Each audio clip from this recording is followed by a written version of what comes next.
Moses Moody starts, Klay Thompson balls out, and the Golden State Warriors have an excellent start to their 4-game road trip. We're going to break it all down next. This is Locked On Warriors. You are Locked On Warriors, your daily Golden State Warriors podcast. Part of the Locked On Podcast Network, your team every day.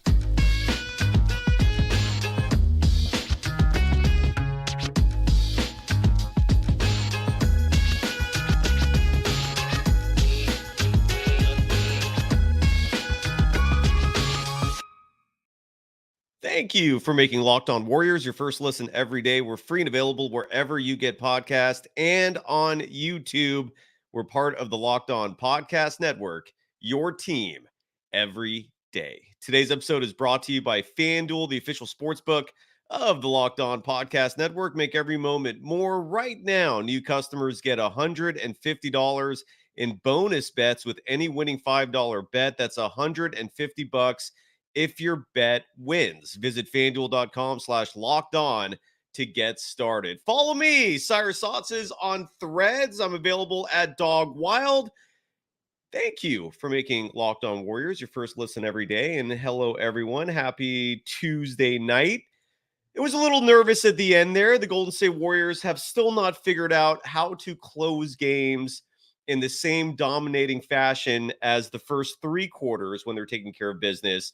But a win's a win, and they did beat the Washington Wizards. The road trip gets off to a great start. Final score from tonight in the nation's capital, 123-112.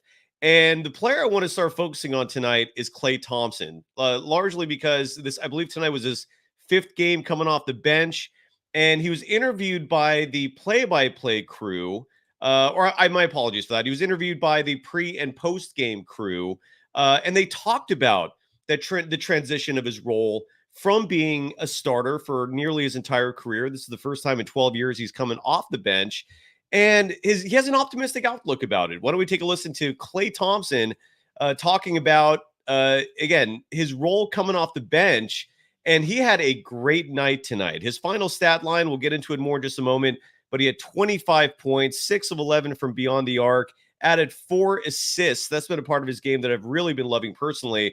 Here's Klay Thompson talking about his new role. 25 points off the bench, back-to-back 20-point nights, 6 threes, back-to-back games in which he's hit at least 5 threes. Hey, Klay, I don't care what your role is. You're going to get your minutes, and your shot still looks pure. Tell me how you're adjusting to coming off the bench here, because it's looking good, man. Same old Klay to me. Yeah. Honestly, Bonte, it's been a pretty seamless transition. I mean, it does have its benefits as far as letting the game settle, seeing the floor before you enter, and just relaxing. I mean, the nerves, especially when you start, can be apparent when it's a big night. But when you're coming off the bench, it's a little easier to relax. And I think that my game is showing that. Yeah, and again, we've talked about this on the show before. There's the obvious differences between starting and coming off the bench, but for Klay Thompson, when he comes off the bench, he's immediately facing inferior opposition defensively versus what he's been accustomed to, facing defensive starters versus defensive bench players. But he's also developing a rhythm by coming off the bench because of the lesser competition defensively, because he's getting those easier looks. He's setting his feet. He's not rushing things. He's not forcing things.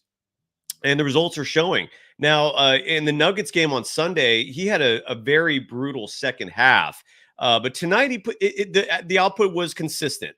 Klay Thompson in the first half, not quite as good as Klay Thompson in the second, but it wasn't bad. It wasn't anything that stuck out. Klay in the first half played 12 minutes, was 3 of 5 from the field, 2 of 4 from beyond the arc, had 8 points. But the second half version of Klay Thompson is what helped put the Wizards away. And the Warriors pulled away in this game in the third quarter.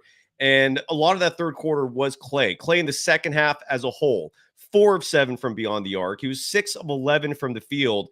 He had grabbed 3 rebounds as well. Finished the game with 17 in the second half. And again, the overall body of work, Klay Thompson leading all scores tonight with 25.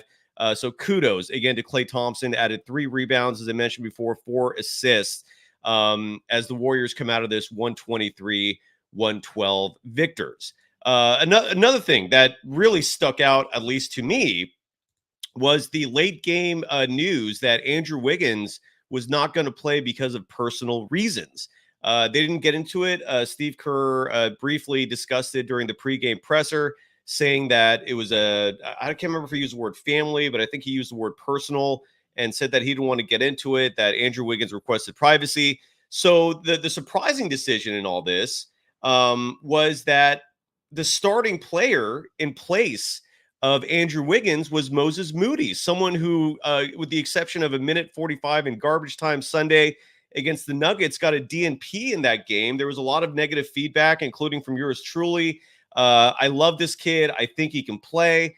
And we saw him start. And in the same vein as I've been saying for years, it started off with me saying good things happen when Jonathan Kuminga plays.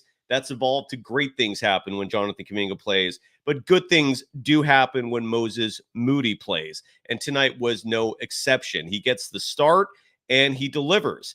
Moses Moody on the night finished the game with 12 points. He had 7 field goal attempts total, and those were all from beyond the arc. He was 4 of 7 from deep, added 3 rebounds in this game, had 2 steals in this game, indicative of his defensive prowess. So good job to Moses Moody for filling in, for stepping in for an MIA Andrew Wiggins, and the results speak for themselves. The kid can play, and I do hope this is a sign of things to come.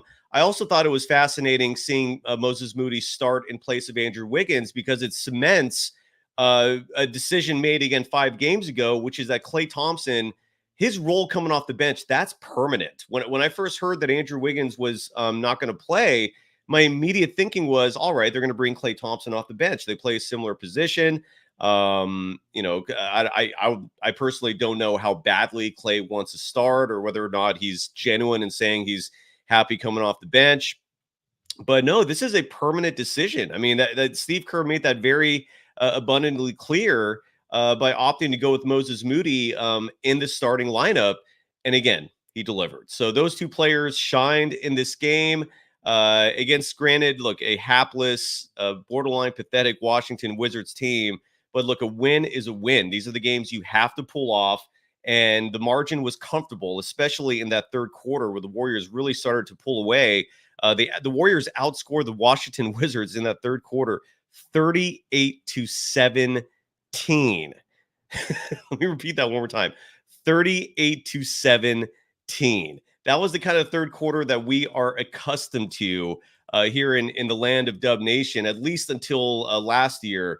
But prior to last season, dominant third quarters, that was the staple. That was, the identity of the Golden State Warriors. They were a team that you'd go into the tunnel at half, whether you're, ahead by a little bit, whether you're down, the Warriors would come out into the third quarter and blow you away like gangbusters. And starting last season, we stopped seeing that. My good friend Larry Kruger, he asked Steve Kerr this question through me during an interview last year about those faulty third quarters and how those numbers have taken a considerable dip. And Steve Kerr attributed it to the team aging. He deflected any reasoning pertaining to adjustments, saying that was not the reason, that the core. He blamed the team being older and not as dominant as they used to be. But regardless, it was really good to see something that we once were very accustomed to, and that is the Warriors blowing teams away in the third quarter, outscoring Washington 38-17. Now, what wasn't cool to see in this game tonight was a fourth quarter where yet again another team was starting to come back. The Warriors' biggest lead in this game tonight was 23 points. They finished this game, again, the final 123-112. They win by 11.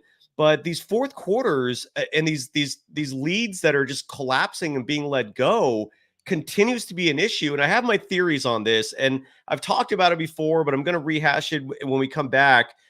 Because, again, you should not be just giving away these massive margins in the fourth.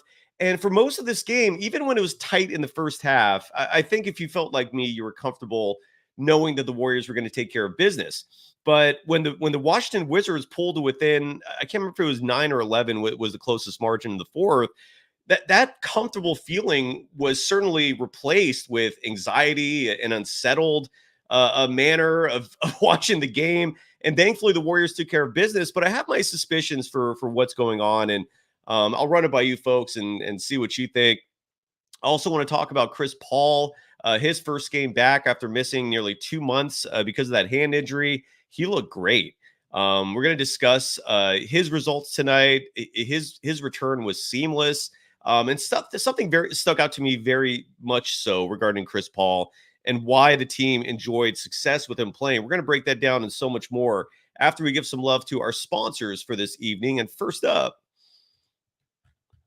is Nissan. I like car commercials. I like cars in general. And Nissan's a great brand. Once upon a time, not so long ago, I used to own a Nissan Pathfinder. Great cars, and they're also a great sponsor. And look, more specifically, what we're going to be talking about today are two cars. The Nissan Rogue, more specifically the 2024 Nissan Rogue, and the 2024 Nissan Pathfinder. Are you the kind of driver that likes to push things a little further? You ever wonder what adventure could be around the next corner? Our friends at Nissan have a lineup of SUVs with the capabilities to take your adventure to the next level. The 2024 Nissan Rogue is perfect for city drives and great escapes. That totally fits the Bay Area. Class exclusive Google built-in is always updating assistance to call on for almost anything. Gone are the days of connecting your phone. Google Assistant, Google Maps, and Google Play stores are built right into the 12.3-inch HD touchscreen infotainment system. The 2024 Rogue is the perfect midsize crossover for your next adventure. And the 2024 Nissan Pathfinder, love those rides. Again, I used to be an owner myself, has room for up to 8, has an expansive cargo capacity, and advanced available 4x4 capabilities. I have to have 4x4 in any vehicle I drive personally, with 284 horsepower and up to 6,000 pounds towing. When adventure calls, the Pathfinder is there to answer. Take the Nissan Rogue, Nissan Pathfinder, or Nissan Armada and go find your next big adventure. Shop NissanUSA.com. You are Locked On Warriors, your daily Golden State Warriors podcast. Part of the Locked On Podcast Network, your team every day. The Locked On Podcast Network has its own 24/7 show. They launched the first ever national sports 24/7 streaming channel on YouTube, and now it's also available on Amazon Fire TV in the free Fire TV channels app. Locked On Sports Today is here for you 24/7, covering the top sports stories of the day with the local experts of Locked On, plus our national shows covering every league. Find Locked On Sports Today now available on the free Fire TV channels app. Let's see what's going on in the chat real quick before we continue on, see if there's anything. Look, Real Truth. I'm seeing a lot of people criticizing Dario Saric in recent weeks. Real Truth writes, Saric needs to be assigned to the G League. That's kind of I'm not as down as Saric as other people have been saying in recent weeks. I understand that his defense is a liability. We've said this on the show from the moment he was signed as a free agent a year ago. One interesting thing with Saric, I'm glad you brought that up because I have this in my notes, that for some reason in the last few games, Kuminga's been going to this lineup of Saric playing alongside Trace Jackson Davis. I was going to say Trace Jr., but that's Klay Thompson's nickname for him. Yeah, alongside Trace Jackson Davis. Like, for some reason, Kerr feels this need recently, and I don't know if the analytics are confirming this, and I don't know what analytics would confirm it, but Steve Kerr started the second quarter with that lineup. We saw that lineup again at the beginning of the fourth quarter. Look, it gives you size, but it just seems odd to me. I don't really understand the point of playing those two alongside each other. I'm happy that at least Trace Jackson Davis is getting some minutes in the process. We didn't see a lot of them tonight. 8 minutes, 49 seconds, had 5 points in this game, added 2 rebounds. And then Saric, who played 13 minutes, 40 seconds, also scored 5 points tonight, was 1 for 2 from deep. And that's clearly the value he brings besides the size. He's, I believe, the tallest player in the Warriors at 6'10", but he spaces the floor. I mean, the dude can hit the three, and that certainly gives Steve Kerr some comfort out there in terms of these 5-man lineups. But I could tell some people, again, from feedback on social media and right here in our chat, that people aren't that stoked on Dario Saric. And Trace Jackson Davis, I want to keep the show on his name for a second, because these fourth quarter blown leads, what I'd really like to see from Steve Kerr is more faith and more trust in his young players in the closing minutes of games. What I mean by that is my theory on why the Warriors are routinely giving up these big leads is because of the fact that you have an aging team. Okay, like your core is old by NBA standards, and aging players routinely slow down later in games. And so we saw Moses Moody start tonight. We saw Moody play 22 minutes in this game. Why not have him finish a game? Gary Payton II, who had a fantastic game tonight. GP2 played 18 minutes in this game, scored 13, added 4 rebounds, his usual defensive prowess. There was a moment in the third quarter where GP2 started grabbing his groin, and it looked like he just suffered another injury. And look, he's been injury prone recently. He's missed a lot of action this season, and that looked concerning. I think Kalena Azubuike, the color commentator for the local broadcast on the regional sports network, was alluding to that as well. And you saw GP2 make gestures to the bench like, come help me, I'm hurt. And I don't know if Steve Kerr and the staff just missed it. I don't know if like they're so familiar with GP2 that they just let it slide. But he looked hurt there for a second, and I was really concerned. I was like, oh boy, like here we go again. GP2 is gonna be injured, but he stayed out there. And again, I don't know if that was by design. I don't know if they just missed his calls for medical assistance, but he finished this game and he looked fine by the end. So hopefully whatever happened was just a very minor tweak. But what my point is, again, going back to the finish of these games, I want to see some more athleticism out there, because when you're blowing leads like that, it isn't just a stall of your offense. I think more so it's your defense giving up a lot of clutch buckets. And you're not going to be as good defensively having older, slower players out there, especially again in late game minutes. So why not? I mean, look, Kuminga's finishing games. That's good. And I want to talk about Kuminga in just a second, because he probably had the best game of the night, with the exception of maybe Klay Thompson. Those two were alphas for the evening, statistically and otherwise.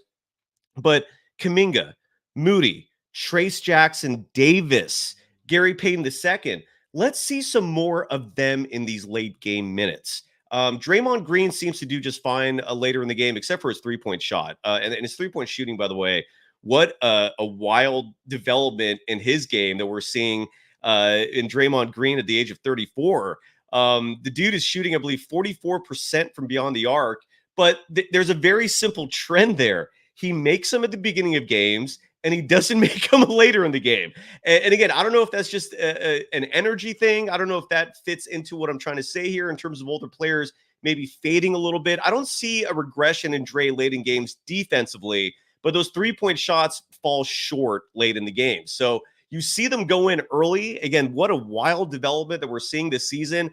But they don't fall later. But I also don't think Draymond Green is a liability defensively later in the games. So I wouldn't care so much leaving him in there. But again, let's see Steve Kerr start playing some of the younger athletic players, so we don't see these fourth quarter leads dissipating.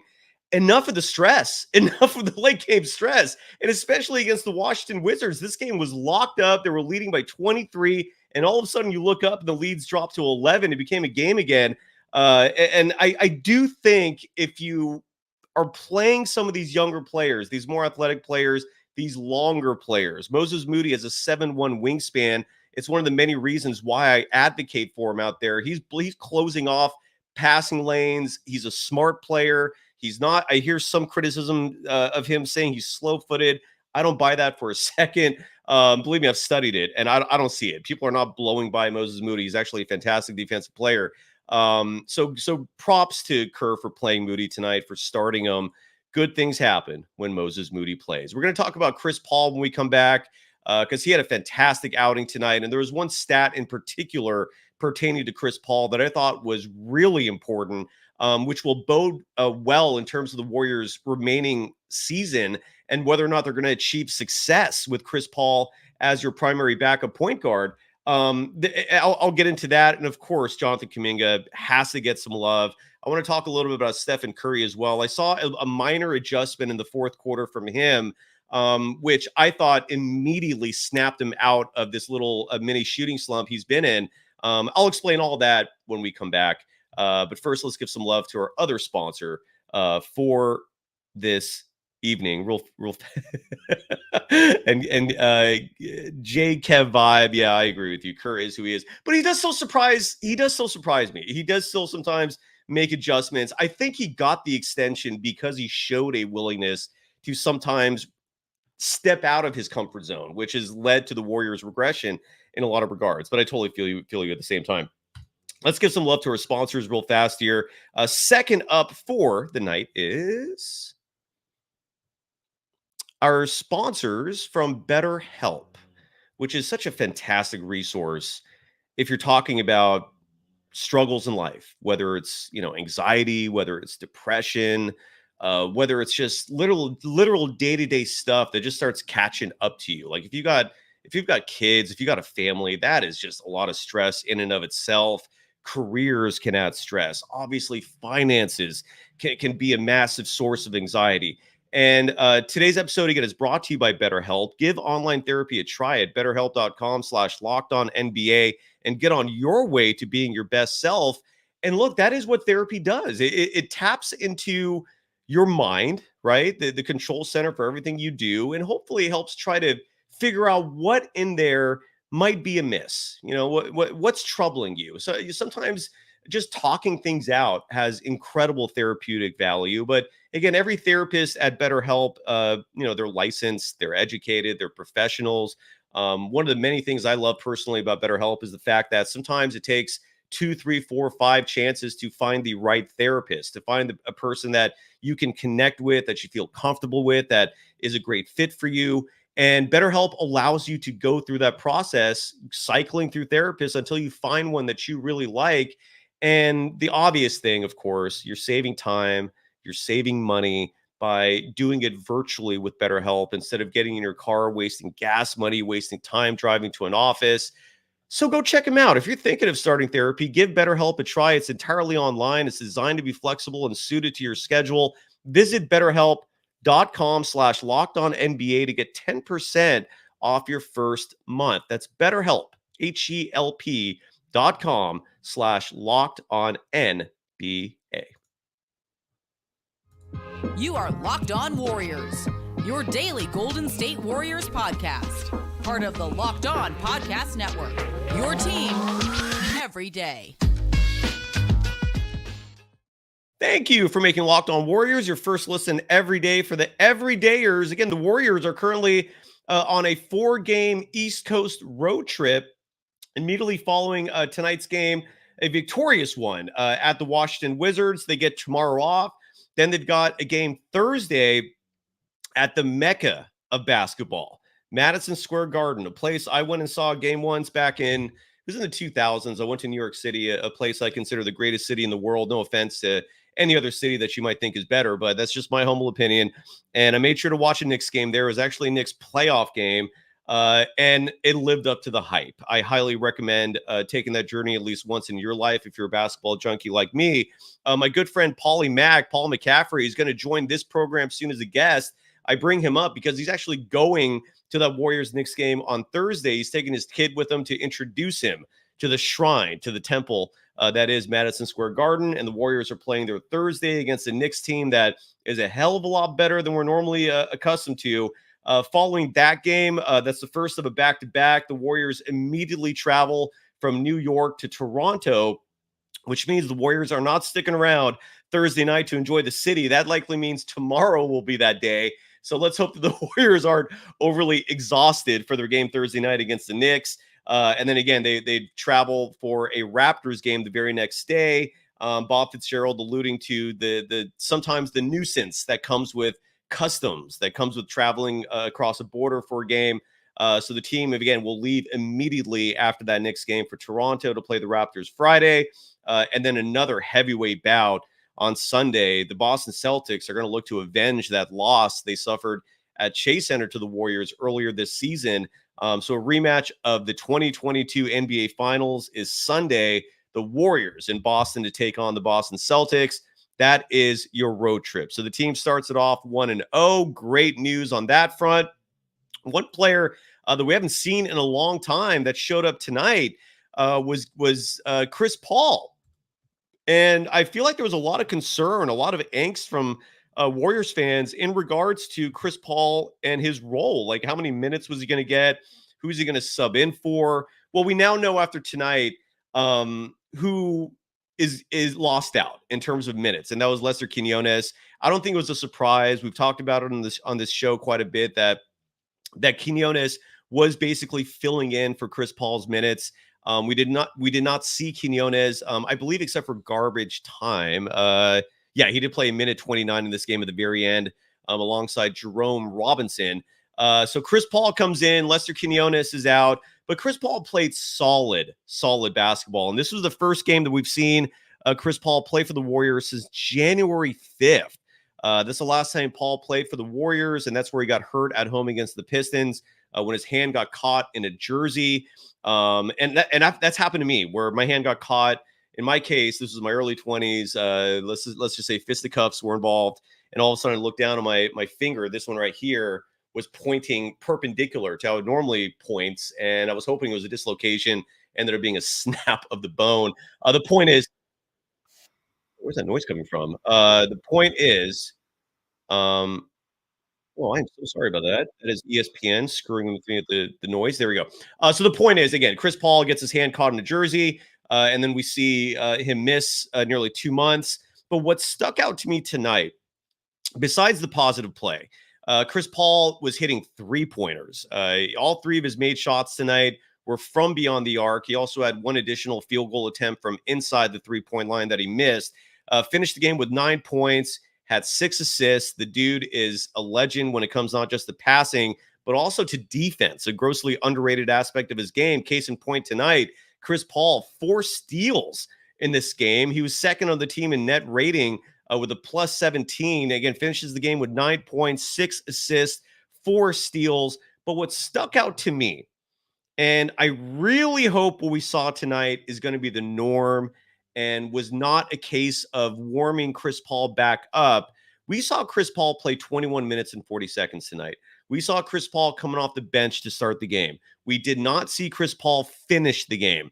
If that's the version of Chris Paul that we're watching this year, where we're seeing him play with the second unit, where we're seeing him limited to 20 minutes, and he's not starting or finishing games, I love it. Sign me up all day, every day. Where things became an issue with Chris Paul was Kerr sometimes starting him.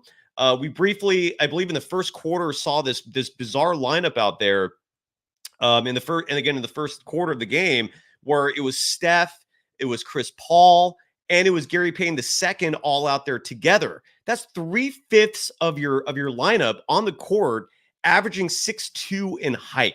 That's never going to work. And on top of that, Klay Thompson was your power forward in that 5-man lineup. Kevon Looney was playing center. That's not going to work. The great news is that was a very limited run. Kerr pulled that lineup immediately and broke it up. And look, again, as long as we're not seeing Chris Paul starting, closing, or playing over 20 minutes, he's going to be a huge benefit for this team. Where it starts becoming a negative thing for Chris Paul being on this roster is when he starts taking minutes away from other players. And that's going to happen if he plays over 20 minutes. If we see him closing games, that means because Steph's going to close no matter what. So anytime you have Steph and Chris Paul out there together, other teams are salivating at that. You can't block shots when your backcourt has an average height of 6'1.5". You're not playing defense in that regard. You are hindered. You have a liability out there. So as long as Chris Paul and Stephen Curry's minutes are staggered, now you have Chris Paul and Klay Thompson in your second unit. Hopefully Moses Moody will be a part of that second unit on a more consistent basis when Andrew Wiggins comes back. Hopefully Trace Jackson Davis gets more than 8 minutes. I'd like to see that number doubled if possible. But regardless, it was encouraging to see Chris Paul there tonight. Good numbers, good minutes, good usage. Let's hope that continues. And I'm going to end tonight's show on Stephen Curry, who has been, by his standards, in a bit of a slump. Look, if Steph's not scoring close to 30 points a night, that's below his norm, right? I mean, he's one of the all-time greats for that very reason. And his shooting slump continued in this game. Against the Denver Nuggets, I believe he went 1 for 10 from beyond the arc. Very not normal. Sorry for the scrubby language there, but and that briefly continued in this game. Stephen Curry in the first half of tonight's game, as I'm pulling that stat up, was 0 for 7 from the field, was 0 for 6 from beyond the arc. So he only took one field goal attempt that was not a three. He had a fat nothing burger. Dude laid a donut in scoring in the first half. He was a -8 in net rating. It's just that was one of the worst first halves of Stephen Curry's career. What I saw change in the second half, because when you look at Stephen Curry's second half numbers, now you see a positive. And in the second half, Steph was 4 of 10 from beyond the arc. 40% from three is great. That is a fantastic number. You live with that all day, every day. He had 18 points all in the second half. His net rating was a +9.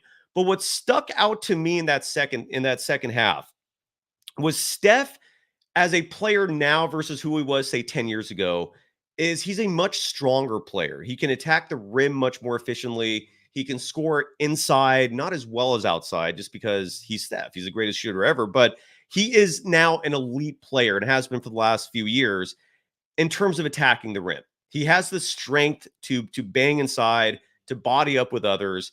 And what Steph did as the crafty, brilliant veteran, future Hall of Famer, will go on Mount Rushmore if the Warriors win a 5th title. That's my entire agenda on this show in terms of bias. I want Steph to get a 5th ring so that he can be listed among the all-time greats. And what he did in the second half was remember to score easy baskets. And that's sometimes the easiest and most effective way for a shooter to regain the confidence, to regain the feel of a bucket going inside the hoop.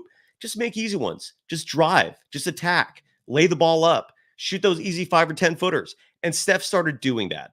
And I have to give him his absolute props for that because that led to the turnaround. And when shooters see that ball going in, they feel good. And that applies especially to Steph Curry. So we've got about 30 seconds left. Nick Fensky, a win is a win. You're absolutely right. And again, they won by 11. It was a good win. And let's see if there's anything else. Oh, and Jonathan Kuminga real fast. John Holmes in the chat. Glad you mentioned him. Him and Klay were the two best players tonight. And Jonathan Kuminga was having his way inside. This was one of the vintage games we had been accustomed to before these last few weeks where he's been adapting his role a little bit with all these other players coming back. You're seeing him starting to become a facilitator, getting other players involved. His assist numbers are skyrocketing. But tonight, 21 points. He was 10 of 13 from the field, did not feel the need to take a single 3-point shot, grabbed 6 rebounds in this game, had 5 assists in this game, finished with 28 minutes of play, was a +10 in net rating. John Holmes, thank you for reminding me that I have to give, to mention Jonathan Kuminga, so thank you. Nigel Spar writes that you're in New York City, that you normally watch or listen late, but the Warriors are on your side of the coast right now, so I'm glad you could tune in. Joe being facetious, saying no sweat, the Boston Celtics are the easiest game, complete focus. The one difference that we're going to notice, I think, in this game versus what we saw between the Warriors and Celtics at Chase Center is Kristaps Porzingis did not play in that game. And all indications are he will play in this game. Very curious to see if that's going to make a huge impact. And Jay Kev Vibe, I wholeheartedly agree with you that Kuminga should be getting 30 to 35 minutes. 25 is not enough. You're preaching to the choir, my friend. This is a very pro Jonathan Kuminga show. And it's not because I like him necessarily personally. I don't know the kid at all. I just think he's going to be a future star. I really think that highly of him as a basketball player. I still owe the audience a Jonathan Kuminga show. I'm fully aware of that. I started doing the research on it and realized an episode like that needs to be entirely outlined and prepared. And so it's taking some work. But I will get that episode released soon because Jonathan Kuminga, the individual, he grew up in a very humbled setting. The man did not grow up with money, but he's also very family oriented. His dad was a former professional basketball player who could have potentially played in the NBA if it wasn't for the fact that he fell in love with who became his wife and who he had, I believe, 4 children. Kuminga has 3 brothers. I don't know if he has sisters or not. But regardless, that Jonathan Kuminga episode is going to come very soon. Thank you, everyone, as always. A win is a win. Again, if you're an utterly demented individual like me, when the Warriors win, you feel good. It's just how it rolls. It's not right. It's not healthy, but that's the way it is for folks like us. Thank you, everyone. We'll be back at this soon. Bye-bye.